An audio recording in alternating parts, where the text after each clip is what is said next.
네, 이제 본격적으로 통신 루틴들에 대해서 좀 살펴보겠습니다. 우선은 그 MPI 통신의 가장 기본이 되는 점대점 통신에 대해서 말씀을 드리겠습니다.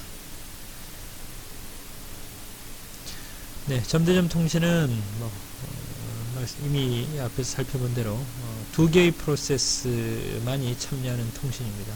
그래서 이 통신은 동일한 커뮤니케이터 내에서만 이루어지게 되고요. 그리고 이제 이때 점대점 통신을 하게 되는 두 프로세스, 송신, 수신 프로세스의 확인을 위해서는 그 통신 루틴 내에서 커뮤니케이터와 랭크를 사용하게 되죠. 이런 통신을 할 때 그 통신이 완료됐다라는 것을 확인하는 것이 굉장히 중요한 의미를 가지게 됩니다. 그래서 이 통신이 완료돼야지만이 이 메시지 전송에 이용되는 그 메모리 메모리에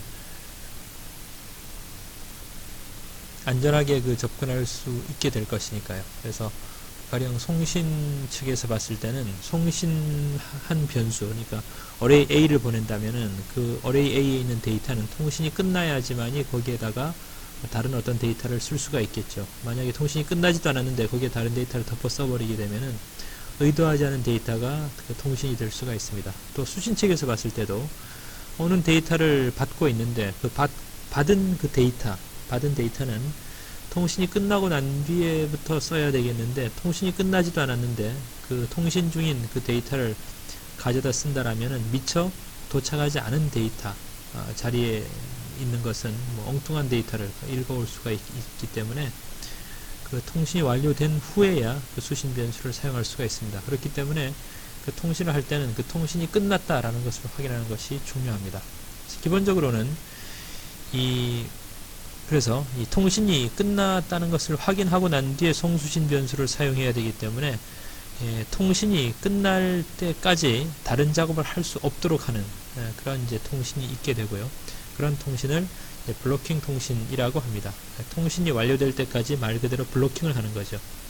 통신이 완료되고 난 뒤에 이제 그 통신 루틴으로부터 리턴돼서 다른 일을 하도록 하는 겁니다.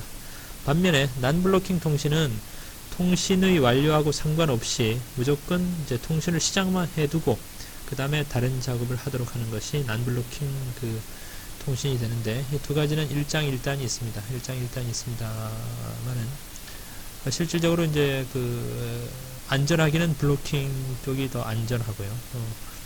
그러나 이제 성능면에서 난블로킹이 또 더 유리한 점이 있습니다. 그래서 안전하게 사용한다라는 그런 가정하에서 non-블로킹 통신의 사용을 더 권장을 하고는 있습니다. 뒤에서 그 내용을 다시 살펴볼 것이고요. 이제 이렇게 통신이 완료도가 어떻게 되느냐, 통신 완료를 어떻게 하느냐, 그 조건에 따라서 여러 가지 통신 모드가 있는데, 물론 이제 대부분의 것들은 다 송신과 관련된 내용들입니다. 그것들을 한번 살펴보죠. 그래서 MPI에는 이 점대점 통신을 하는데도 이렇게 여러 가지가 있습니다. 그래서 각각 블로킹과 난블로킹으로 나뉘고, 이제 블로킹에서도 이제 동기송신 S샌드, 준비송신 R샌드, 그 다음에 B샌드, 그 다음에 표준송신, 수신이 있죠. 여러 가지 것들이 있는데, 그 상황에 맞춰가지고 어떤 경우에는 동기송신을 하고, 어떤 경우에는 준비송신을 하고, 또 어떤 경우는 버퍼송신을 해야 되느냐. 그것을 실질적으로 다 이렇게 구분해서 사용하지는 않습니다. 잘 그렇게 사용하지는 않고요. 대부분은 다 샌드 리시브를 사용합니다. 표준 점대점 통신 루틴인 MPI 샌드, MPI 리시브, 블로킹으로서는 그렇고, 난 블로킹으로서는 이제 MPI I 샌드, MPI I 리시브를 씁니다. 그래서 그렇다면 이렇게 S 샌드니 R 샌드니 B 샌드니 이런 것들을 어떨 때 쓸 수 있느냐? 사실 그냥 샌드 리시브를 사용하시면 되는데, 이 샌드의 어떤 그런 작동하는 방식을 이해하기 위해 가지고 이런 동기송신, 준비송신, 버퍼송신 각각에 대해서 그 특징을 좀 이렇게 이해해 두실 필요가 있습니다. 그래서 나중에 이런 S샌드니 R샌드니 B샌드 이런 것들을 사용하지는 않겠습니다만은 그냥 여기서 간단하게 이것들이 각각 어떤 특징을 가지는지를 미리 좀 말씀을 드리겠습니다. 우선 동기송신은 이제 위에 있는 것이 이게 샌드 측의 프로세스고요. 밑에 점선으로 표시한 것이 이제 리시브 프로세스를 나타내는데, 이제 동기송신의 경우에는 S샌드가 호출이 되면은 S샌드가 호출된 시점에서 데이터를 이제 목적 프로세스 쪽으로 바로 보내는 것이 아니고 일단 어떤 신호를 하나 보냅니다. 신호를 하나 보내게 되고요. 데이터를 보내려고 한다라는 의미가 되겠죠. 그러면 그 신호에 대해서 얘가 리시브 측에서 리시브를 호출해서 바로 응답하면 좋겠는데, 얘는 뭐 예대로 다른 작업을 할 수 하고 있을 가능성이 있겠죠. 그래서 그런 작업을 하고 있을 때는 바로 응답을 못하고 이쪽에서 리시브를 호출을 하게 되고, 리시브 신호가 도착하게 되면 비로소 그때 이제 데이터를 보내게 됩니다. 그러니까 미리 데이터를 보내기 전에 미리 동기화를 하는 거죠.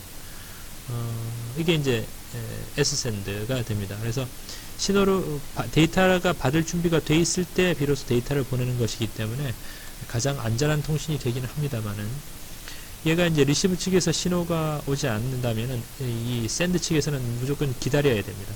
기다려야 되니까 send가 괜히 쓸데없이 일을 하지 않고 웨이트 상태에 있게 되는 거죠. 그럼 그만큼 이제 그 컴퓨팅 자원의 낭비라고 볼 수가 있겠죠. 그래서 send는 안전하긴 하지만은 성능면에서 그렇게 좋지 못합니다. 비효율적인 통신이 될 수가 있습니다. 반면에 rsend라는 것은 준비 송신은 리시브 측에서 준비가 되어 있다는 가정에서 무조건 rsend가 호출되면은 리시브하고 상관없이 무조건 그 데이터를 보냅니다. 예.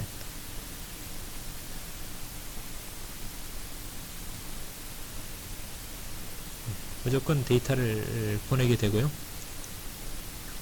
그런데 이제 만약에 데이터가 이제 받을 준비가 되어 있지 않다라면은 그건 이제 통신 에러가 나올 수 있기 때문에 성능 면에서는 더 유리할 수 있습니다만은 그